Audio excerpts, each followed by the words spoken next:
This is one of the most challenging fragrances I have ever tried, and it's in my collection. It's Lubu by Sora Dora. It's one of their newer fragrances, and this is essentially inspired by, I believe, a Chinese warlord or a Chinese emperor, and it's one of the most dramatic scents I have ever tried. Let's get into it. It does start off looking quite tame, so you basically have like a woody aromatic vanilla nuance to it. This is the fragrance. This is brand new. And here is the scent pyramid.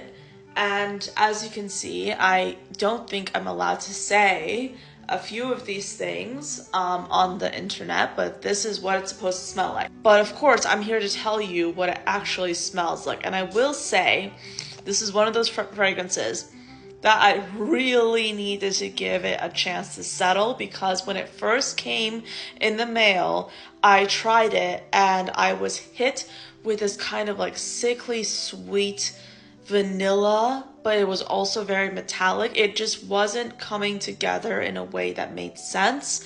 But then I was like, let me let it settle, let me let it wait and sit, because sometimes when a fragrance is kind of traveling to get to you, the fluctuations in temperature can really affect the juice. It really does. I've had this happen several times. So I let it sit for a week and I tried it again, and I'm getting it now. I get it. This is a cold vanilla mineralic fragrance. When you hear vanilla, don't think like a traditional gourmand vanilla. It kind of smells like a birthday cake that's been sitting out for a little bit, that kind of vanilla.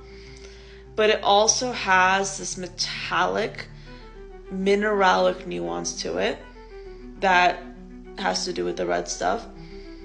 This powderiness from the gunpowder and some woodiness. And there's also an unmistakable paper accord to this. So all that in one fragrance is a bit challenging when you think about it in your head, but in execution it kind of does work. It is definitely one of the most boundary pushing scents I have tried that's in my collection currently. This is the kind of perfume that I wouldn't just blind buy. Please don't blind buy this. I don't want you to be disappointed, because this is not a cheap fragrance. This is a luxe brand. They do have a discovery set. I love their discovery set, and I also have a code with them.